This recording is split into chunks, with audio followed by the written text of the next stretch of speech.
Pues yo soy Carmenza Fajardo, mm, tengo 3/4 de siglo, o sea que yo soy como un Google, pero sí, un Google.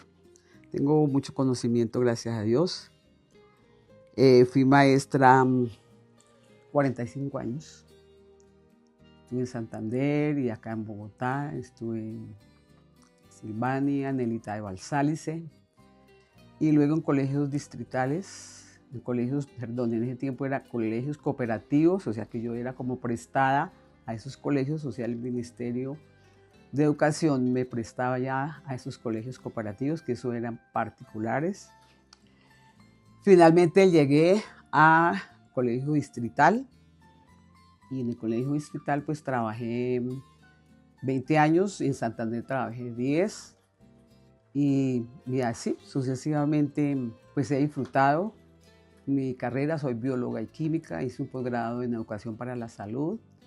Fuera de eso, pues valor agregado, fui siempre sindicalista, siempre pues pensando un poquito en los demás y disfruté mi profesión.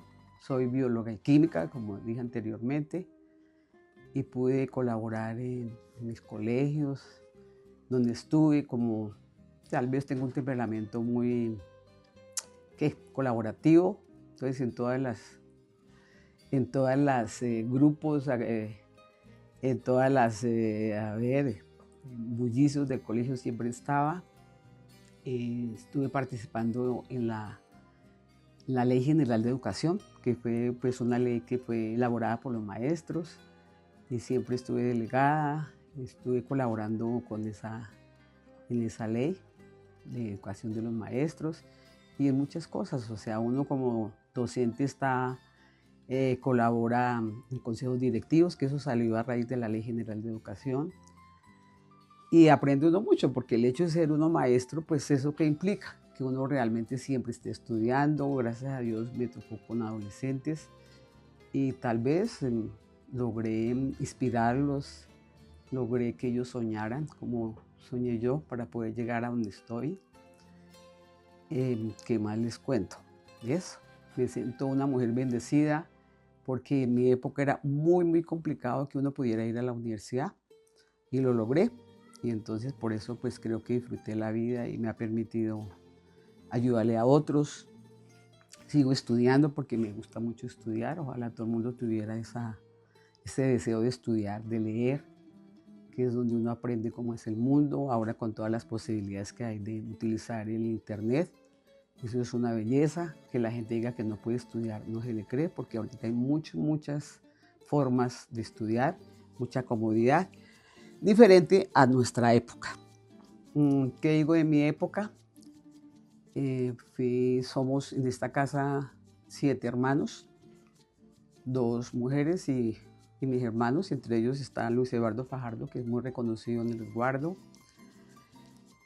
Pero antes de esto, pues estaba mi papá y la generación de mi papá, que no sé cómo hicieron ellos, pero lograron que el resguardo, pues que no se perdiera la montaña, no se perdiera el territorio en medio de su ignorancia, porque ellos no eran letrados.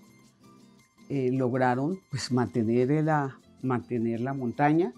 Entonces algún día yo dije allá en el resguardo que si no hubiera sido por nosotros, que hicimos presencia de chicos, hicimos presencia en el resguardo llevando nuestros animales, las vacas, las ovejas, ir a coger leña, llevaban los bueyes, mis abuelas y todas esas cuestiones, pues seguramente esto estaría invadido. Esto sería así como los cerros de la 170, ¿cómo se llama? Se me olvidó. Bueno, allá que ustedes ven que todas esas montañas están llenas, llenas, llenas de casas. Entonces nosotros, gracias a Dios, logramos eso, logramos no, o sea, nuestros abuelos, nuestras generaciones anteriores. O sea, no es que uno solo lo hizo, eso ha sido un trabajo muy, muy dispendioso, muy constante. ¿Qué me acuerdo yo de esas reuniones? Pues cuando mi papá me llegó pequeña, yo me acuerdo que eso era entre groserías que hablaban, no respetaban el uso de la palabra, ya con guará, no mentiras, con chicha seguramente, pero pues se hacían entender y lograron, gracias a ellos. Por eso siempre cuando voy al resguardo y dice que nadie hizo nada, me duele el alma, porque si no hubiera sido por esos viejos ignorantes, seguramente no tendríamos sería invivible. Pues, imaginen ustedes esto invadido. Sería como cerros de Verbenal. Verbenales que se llaman todo eso allá que queda sobre la 170. Bueno, de mi vida, o sea, me retrocedo un poquito y nací en esta casa. Todos nacimos acá con partera. Nosotros no éramos de clínica ni nada de eso, era con partera. ¿Qué recuerdo de eso? Pues recuerdo que yo veía a mi mamá pues gordita. La gente le decía como hablando en clave, ¿y cuándo va a ser el paseo? ¿Cuándo uno dice qué? ¿Cuándo esto? Y que ya le tengo la gallina lista, que ya le tengo los huevos, o sea, como alistando, como cuidarla, como para la dieta, que ellos llamaban la dieta, que eran de 40 días. Entonces, pues nos criamos acá. En esa época no había ni agua ni luz. Entonces, ustedes pongan a imaginarse cómo sería la vida sin agua y sin luz, sin alcantarillado. Entonces, ¿qué hacíamos? Entonces, a ver, cuando llovía, pues aprovechar el agua lluvia, trancábamos las zanjas para poder lavar. Nosotros lavábamos nuestra ropa con el agua allá de los foreros con el arriba, así. O sea, cada uno hacía tapón para tener agua. Cargábamos el agua del Tiquiza. En Tiquiza habían unos pozos muy hermosos que eran el agua natural. En el cerro también, en un sitio que llamábamos las colonias, había agua. Llevaban las vacas, claro que mis hermanos eran básicamente los que llevaban las vacas. La niña Carmesa hacía otras cosas, allá encaramada en los árboles, encima de la casa, haciendo pues oficio. Cocinábamos con estufa, aunque mi abuelita cocinó con fogón de leña. Mi abuela Elisa Garzón. Mis abuelos eran Elisa Garzón, muy conocida acá porque tiene muchos descendientes, y Faustino Cifuentes, también una persona muy reconocida, trabajaban mucho la tierra. Bueno, me devuelvo, ¿qué más hacíamos acá? Pues jugábamos, pero gracias a Dios no había ni televisión. Digo yo gracias a Dios porque disfrutamos más la naturaleza. No había televisión, mucho menos celular. Entonces nosotros pues prácticamente estudiamos con vela. Yo estudié mi bachillerato con vela, terminé el bachillerato con vela. Mi papá nos compró una lámpara Coleman, era lo que se usaba en ese momento. Entonces ahí esa mesa grande que ustedes ven, pues no era esa mesa, ahora es un poquito mejor, pero era así de larga y todo, o sea, sí, pero era así, ahí estábamos todos y ahí estaba la lámpara Coleman, me acuerdo. Y mi papá nos inculcó mucho la lectura, nosotros siempre ahí en la cama, en la baranda de la cama, amanecían las velas, ahí todas los chorriones de vela y los libros vueltos nada y debajo de las cobijas, pero pues nos gustó, nos inculcó el hábito de la lectura. ¿Qué más recuerdo de esa época bonita? Por ejemplo, como la solidaridad que había. Yo recuerdo que sembraban, a la hora de la siembra, en ese tiempo no había tractor como ahora, era con bueyes. Mi abuelo tenía bueyes, el yugo, el carro de yunta se llamaba. Entonces los bueyes eran los que araban la tierra y ellos sembraban. Entonces, ¿qué eran los sembrados de la época? Pues era maíz, básicamente. Maíz, entre el maíz estaba las habas, estaban las matas de frijol. A veces echaban alberja, a veces echaban también papa criolla o papa de la otra. Básicamente era eso.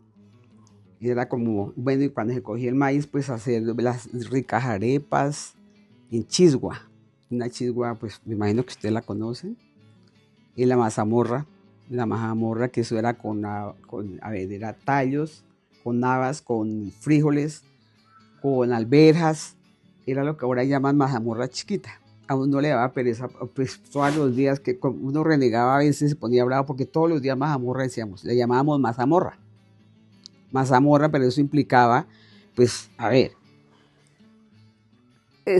¿Qué hacía? Se cogía la cosecha, o sea, en esta época más o menos, como, sí, para esta época ya se estaba cogiendo el maíz para hacer los famosos envueltos, que eso eran deliciosos, envueltos y arepas.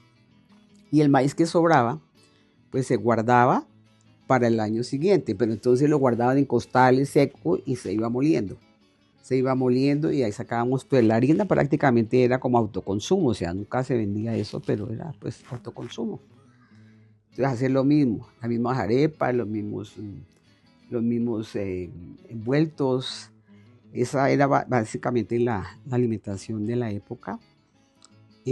Papas, papas siempre ha habido papa. Calabaza, muchísima calabaza. La calabaza se cocinaba sobre las papas. Había vacas, nosotros teníamos vacas, entonces había leche. Vendíamos incluso leche, esa leche, pues esa crema de la leche era para hacer la pasta, la calabaza y todos los guisos. Realmente no había, no había otra, no se compraba nada porque ahí estaba todo lo que necesitábamos para comer. ¿Qué más les cuento? A ver, el hecho de no tener agua implicaba muchas cosas. Y a veces nos tocaba comprar el agua donde José Rodríguez nos vendía el agua. ¿Qué hacíamos para el sanitario? Pues se hacían huecos que llamábamos letrinas, se llenaban de popis, les echaría por ahí racachuelo, con eso nos limpiábamos, no había papel higiénico, entonces con eso ese era nuestro papel higiénico, o lengua de vaca, o si no, hoja de calabaza. Imagínese usted que eso es como espinoso, pero era lo que había. Y eso era, pues reírse porque ahora cuento y a mí eso me parece como una aventura. Cuando cuento dicen, ay, es que usted tiene una imaginación voladora. La gente cree que yo no viví eso. Bueno, cuando había maíz estaba así, ya empezaba el maíz a crecer, entonces íbamos a veces entre los surcos de maíz a hacer popis. Entonces yo creo que eso también ayudaba a que el maíz creciera bien bonito. Pues para bañarnos, ¿cómo? Pues yo creo que nos bañaríamos, sería estilo, no sé, los puntos principales, que sería que, a ver, en ese tiempo pues no se hablaba sí, de pronto pecuecas, tal vez sí, desodorante pues como que no había, no recuerdo, y la cabeza pues, pero eso no era como ahora que todos los días, que una hora debajo de la ducha, pues si no había eso, nos tocaba totuma. Se hacían con unas tejas, se hacía como un cuartico y ahí nos bañábamos y ahí estaba la letrina. Bueno, eso era del agua. Mi papá debe, como como se sufría la gente y todo, empeñó la finca por 2.000 pesos para hacer aquí teníamos una bomba manual, se le regalaba agua a toda la vereda, venían aquí con burros, con todo. Me acuerdo que mi papá era muy generoso en eso. Y ya se nos acabó pues como ese sufrimiento del agua, porque pues se secaba, cuando en época de verano se secaba el agua. Entonces eso hizo mi papá. Mi papá era muy generoso y yo siempre hablo de esa generosidad de mi padre. ¿Cómo era el manejo de la enfermedad? Pues, mi generación fue, pues digo yo, soportó todas las enfermedades de la época porque no habían vacunas. Entonces nosotros nos dieron tosferina, varicela, sarampión, ¿qué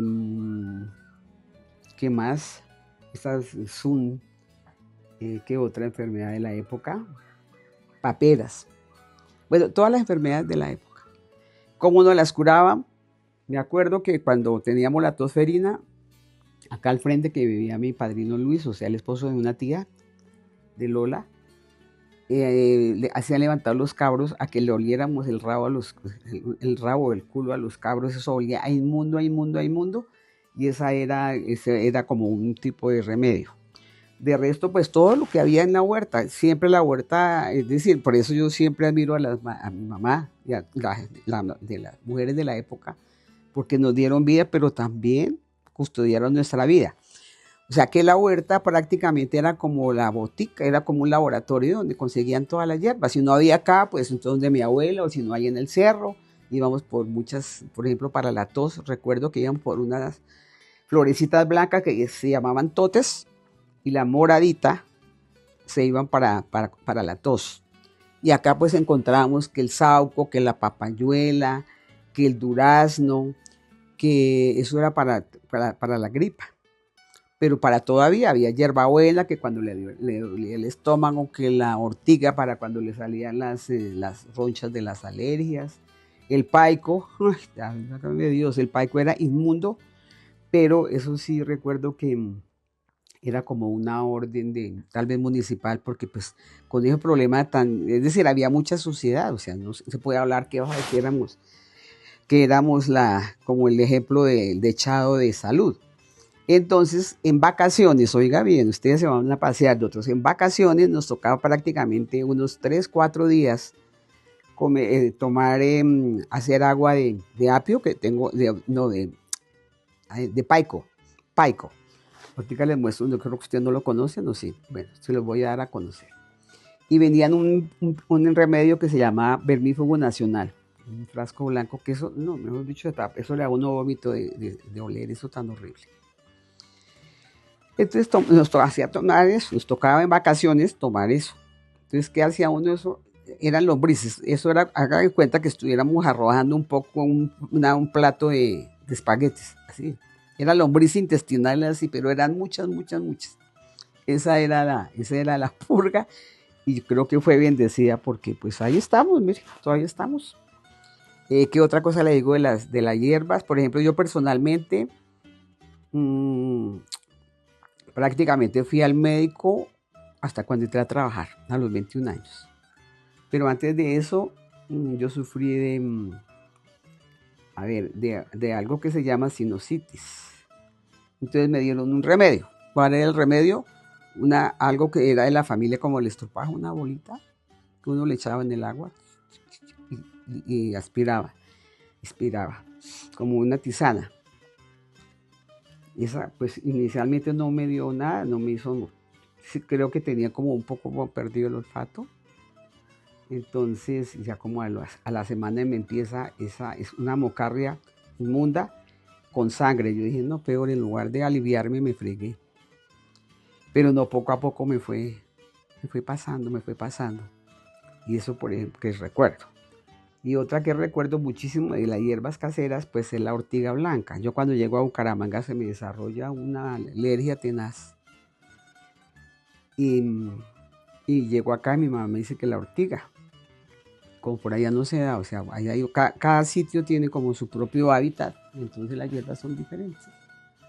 Yo venía acá en vacaciones y llevaba la ortiga y duré tomando como un año esa ortiga y yo nunca más me volví a enfermar de ninguna alergia ni nada. Pero era una alergia tenaz. Yo estaba en clase y sentía, y era una ronchota ahí, delante de los alumnos, en lo que yo pues yo les contaba, yo como soy como relajada en eso. Pues estaba hablando, comiendo, sentía los labios como así, quedaba como el labio de chocuano. Sí, era una alergia muy tenaz. Entonces todo eso pues se lo debo a las hierbas. Entonces le cuento que yo solamente empecé a ir al médico a los 21 años que empecé a trabajar. Que yo salí en enero porque por los paros y todas esas cosas, y a los 15 días ya estaba trabajando. Me regalé prácticamente porque yo qué palanca ni qué diablos iba a tener. Entonces me fui a trabajar a los INEN, que en ese momento era lo mejor que había en la institución educativa. Para regañarnos, a ver qué era lo que nos decía. Aparote, soquete, para mis hermanos, amigos, no me acuerdo que me habían regañado así. Claro que la que castigaba era mi mamá. Yo creo que ellas siempre han llevado el liderato en las casas, siempre. Bueno, ¿qué otra cosa les cuento de las fiestas? A ver, pues aquí más bien somos poco de fiesta porque mi mamá decía era que pues si yo tengo para hacer la fiesta, ¿qué decir? Siempre decía ella, yo no puedo pagarles a ustedes el estudio, comprarles los libros con una carretilla de tierra, ¿cierto? Entonces para mi mamá era muy importante, para mi mamá y mi papá era muy importante que tuviéramos los libros, que tuviéramos, pues fuéramos a todas las actividades digamos, del colegio, pero con el uniforme bien puesto, con los zapatos, es decir, bien presentados. Y yo estudié en María Auxiliadora, en un colegio que no me correspondía porque pues, yo era campesina. En ese momento ser campesina, eso era, mejor dicho, como asqueroso, idiota, pobre. Y después me pongo a pensar, de pronto sí, yo llegaría con los zapatos embarrados, de pronto mi pelo no era pues brillante porque no me bañaba todos los días. Entonces, pero alguna vez me dijo una niña en el colegio, me dijo campesina, no sé por qué, no sé por qué lo notó. Y eso, a ver, tal vez esa palabra fue como si me hubieran metido un motor por dentro, que me iba a poner yo a llorar, nada. Yo dije, voy a demostrar que esta campesina va a ser la mejor alumna de este colegio. Yo llegué y le dije a mi papá, ¿cómo le parece que una china me dijo campesina? Yo, pues claro, porque nosotros vivimos en el campo, me dijo mi papá. Pero entonces dijo, mire, a usted nunca le van a llegar a dar el primer puesto porque yo no voy a llevarle ningún tipo de regalo a las monjas, decía mi papá. Y efectivamente, pero eso me sirvió, mire, no, fui una de las mejores alumnas del colegio y me acuerdo que hice una exposición, una exposición maravillosa, porque en ese tiempo existían, no sé si a ustedes les tocó, cada 15 días habían como los centros literarios, no sé si a ustedes les tocó. Bueno, en todo caso, yo siempre me la fajaba, es decir, siempre traté de estudiar y eso fue un impulso muy grande, o sea que el matoneo y el bullying, no, eso de toda la vida ha existido, sino que depende de uno que si se deja chantar o qué pasa, pero de todas maneras eso es así. Y de otras fiestas que hacíamos acá, pues ya se revolvió todo lo de la Virgen, todas las fiestas de la época, a ver, por ejemplo, a ver, empezaría a contarles de cuando la fiesta del Niño Dios. Entonces era la Navidad, cada vereda hacía arreglaba el paso del Niño Dios, que era el Niño Dios como en una urna de cristal, lo llevaban cada vereda iba y entregaba al Niño Dios. Entregarlo era con pólvora, que la pólvora siempre la detestaba y ahorita les cuento por qué. Bueno, pasaban por las casas, rezaban, había que darle limosna, echaban voladores, los perros salían corriendo. Eso era como las fiestas religiosas eran muy, muy importantes. En esa época, la primera comunión fue una época muy importante. El bautismo, otra cosa muy importante. Entonces, como que se revolvía pues también es como sí, lo ancestral con, digamos, lo indígena con lo religioso. Entonces, siempre, es decir, alguna vez que alguna vez me pusieron de virgen por allá, o sea, cosas que después dije yo, no sé por qué hacían eso. Y acá en una Navidad, después del 24 era, creo. No sé si ustedes conocen la familia Pulido. ¿Cómo le parece que la familia Pulido, la señora tenía 2 hijos, entonces eran los angelitos? Entonces ese era como el paso que arreglaban en un carro de yunta. Y ahí metían la pólvora, que iban echando todo el camino. ¿Y cómo le parece que en una de esas cae el volador en el carro? Entonces, al caer en el carro, pues eso fue terrible. Iba don Rubén Villalobos, que es allá de la familia de los Villalobos de arriba, no me acuerdo cómo se llamaba, la mamá de los angelitos, que era una hija de Pulido, ¿no? El señor que le dicen el burro Pulido, que vivía en una casita azul, allá donde termina prácticamente una parte del resguardo. Y baja, luego baja, hay una vía que lleva donde está Calamarí, pero por el otro lado. Bueno, eso fue pues una tragedia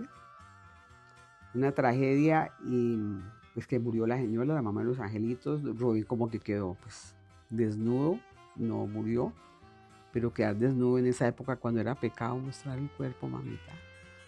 Cuando era pecado, aquí a mí, por ejemplo, de la era de que pues yo estudié Anatomía de Vidal, que era un libro importante de la época. No tenía el tema de la reproducción. En el colegio mucho menos nos iban a hablar de la reproducción. Cuando me llega la menstruación, entonces mi mamá, le conté, pues porque yo me vi con sangre. Y yo decía, ¿será que me reventé? ¿Será que me pasó? Que imagínese usted que en un momento con sangre. Y entonces mi mamá dijo, te llegó la regla, esa fue toda la, eso fue toda la explicación sobre la menstruación, pero era pues lo de la época, o sea, era impensable hablar de reproducción. Yo no sé cómo hacíamos y lo difícil que era, pues como, a ver, ustedes dirán, "Ay, pero ¿y las toallas higiénicas?". Pues no había toallas higiénicas, entonces era con las sábanas viejas, la ropa vieja, así como cuadraditos, y uno los envolvía, un ganchito acá y otro acá, y esa era la toalla higiénica, luego lavar sangre. Bueno, yo no sé, eso fue complicado para nosotras, porque era muy difícil, prácticamente como estoy yo acá. Entonces era pues también eso hacía parte de las costumbres de la época. Impensable, por ejemplo, mostrar si pantalones, o sea, pantalón no se usaba, era falda. Me acuerdo de mi abuelita usaba su falda larga. Mi mamá no, ya se usaba sastre. Yo me acuerdo que cuando yo me ponía pantalón empezaron como esos chicles que llamaban. Mi mamá, ay, que viene su papá. Entonces yo no sé si mi papá me dijera algo, no sé. Pero sin embargo yo me ponía falda, me lo quitaba. Y después yo fui la que le insistí a mi mamá que se pusiera pantalón. Porque, digámosle, el pantalón, es decir, la vestimenta, no, el pantalón era de los hombres. Y por eso se utiliza el término, es que no tiene pantalones. ¿Sí ves un dicho? No tiene pantalones. Parece que no tiene pantalones. Como si los pantalones le dieran autoridad a los hombres. Entonces ese es el término, porque en ese momento no había las mujeres impensable que usaran pantalones. Eso era un pecado. Y después pues la mujer ya dejó de ser tan boba y ahora pues ya no se quitan los pantalones. Con pantalones y pantalones manda igual, manda más. De nuestro resguardo, de la juventud. Bueno, yo a través de mi vida laboral creo que siempre he sembrado, creo, en el corazón de las personas, primero el hecho que independientemente que sean religiosos, de cualquier religión, porque es que eso también le meten a uno el catolicismo como si fuera, es decir, que me da es como risa más bien, porque los que se dicen católicos de comunión diaria y todos son los más malosos. Digo, ser uno buen ser humano, ser buen humano, disfrutar. ¿Qué significa ser humano? Pues respetar al otro, tratarlo como quisiera que a mí me trataran, con amor, con respeto. Sobre todo ya a estas alturas de la vida, por ejemplo, porque a veces escucho, esa cucha, cuando yo digo, yo le doy gracias a Dios porque yo soy sobreviviente, muchas de mis compañeras ya no están, ya murieron. Por ejemplo, quisiera que todavía estuviera mi mamá, que era una cucha, porque ya mi mamá murió de 92 años, pero es pero es decir, es como ese desprecio por la gente mayor, ¿cierto? Entonces, pues hay que mirar, y el conocimiento, es decir, ¿cómo va a negar? Es decir, para mí, mi vida es como un libro. Yo no puedo quitar de mi vida páginas, si no dejaría de ser el libro. Entonces, en esas páginas, pues yo aprendí muchas cosas, bien sea bien o mal. Y aprendí de pronto de gente que no tenía conocimiento, porque a veces dicen, no, es que yo soy doctor, ¿y qué? Entonces, porque es doctor, y entonces pisotea al otro. No, al contrario, o sea, yo pienso que hay que valorar el conocimiento ancestral de nuestros abuelos, preguntar por las abuelas, porque a la larga nosotros estamos muy ligadas a ellas desde el vientre materno, porque a ver, ¿de dónde salió nuestra mamá? Del vientre materno de nuestra abuela. Las abuelas son supremamente importantes. Y entonces a veces, ay, que esa vieja no me hable, que es tan cansona, que es tan mamona. A ver, porque en ese tiempo, o sea, cuando yo era joven y más bella que ahora, pues es decir, el término era con mucho respeto. Don, por ejemplo, se usaba, así fuera el señor que viniera a trabajar. Don Eduardo, don Alberto, don. En ese tiempo era tan importante que mi mamá decía, es que hay que darles buena comida para que tengan alientos de trabajar. Y era con un respeto, no que entonces si yo les voy a dar comida, que coman allá detrás junto al perro. No, comían acá en la mesa con nosotros. O sea, como ese respeto por el otro independientemente porque me está haciendo un trabajo, ¿cómo así que va a hacerme? porque va a ser inferior. Al contrario, me está colaborando para que haya cosecha, para que yo pueda repartir, para que sea generosa, porque en ese tiempo la generosidad era muy importante. Nos hacíamos el trueque. ¿Qué quería decir? Yo le llevaba al vecino porque de pronto en la tierra él estaba más rápido a la mazorca y no le llevaba lo peor, no llevaba siempre lo mejor. Y con respeto, si uno no es que se sintiera que estoy regalando, no, es como le estoy compartiendo con mi vecino, con mi vecina. Porque, a ver, cuando yo era pequeña, había más o menos unas 20 casas de acá hasta Chía, no había más. Esto era despoblado totalmente. Entonces nos conocíamos. No había las puertas como ahora. Entonces uno se sentía que la gente como que lo estaba cuidando, como que lo estaba protegiendo, porque nos conocíamos. Ahora desafortunadamente ya no existe eso.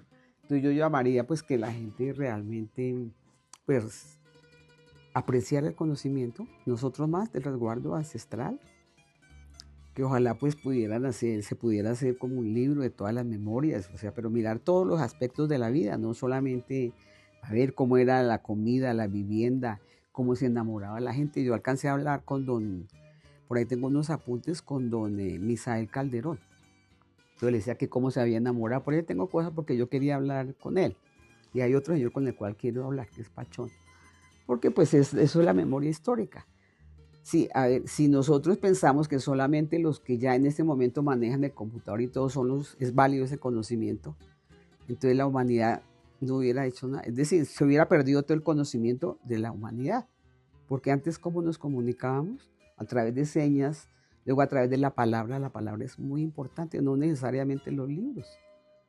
Porque una persona que no sabía leer, por ejemplo, mi abuela fue la que nos enseñó muchas cosas, el valor de la agricultura, el valor de las hierbas, el valor y el respeto por el otro, en la forma de cocinar, la forma de guisar, la forma de guardar los alimentos. Sin nevera, a ver, ay, qué jartera, y se dañó la nevera, entonces nos parece una tragedia. ¿Y cómo hacíamos antes?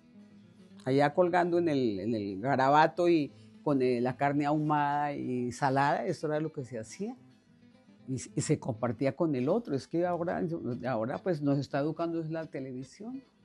Ahora ya no hay programas donde se eduque, sino se compite. Usted mira la televisión, ¿qué es eso? Es competencias y gana cuál. El que apachurra al otro. Bueno, pues ahí estamos, ¿no? Quizás hasta no sé, yo siempre digo, yo ya estoy de salida, pero pues si sirve el conocimiento, es lo que debe servir.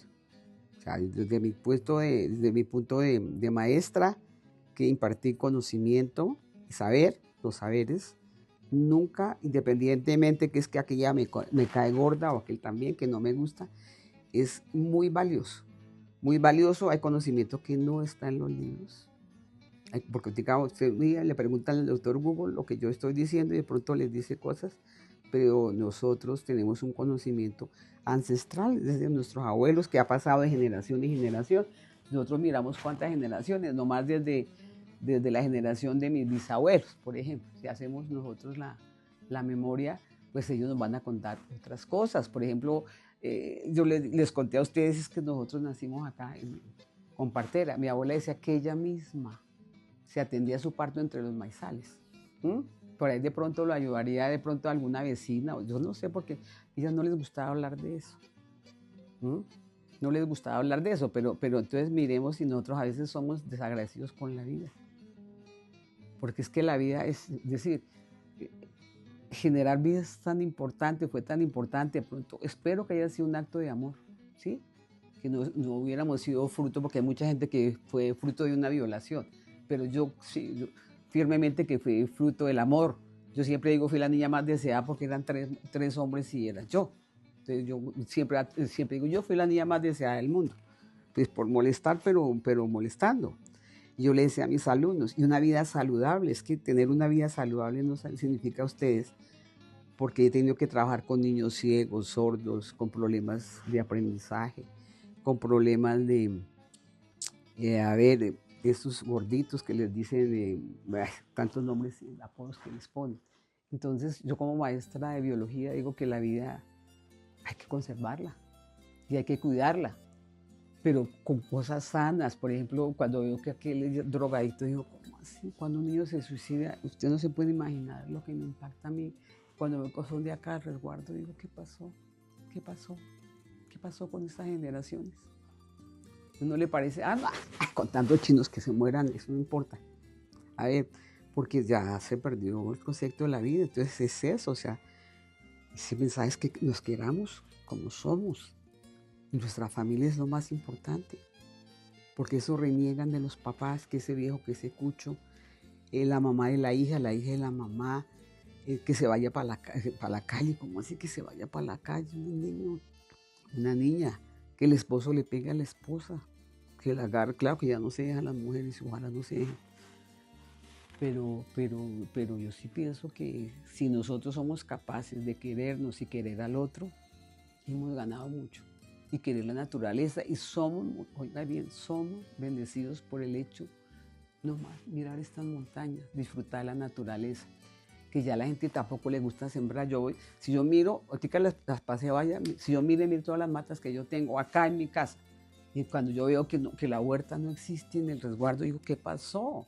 ¿Qué pasó? ¿Qué pasó? ¿Qué pasó? Que la gente prefiere construir a que haya una mata. ¿Qué pasó con las hierbas que sembraron? O sea, como que no existe ese valor por la naturaleza, a ver cómo nos podemos curar sin necesidad de ir por allá al médico.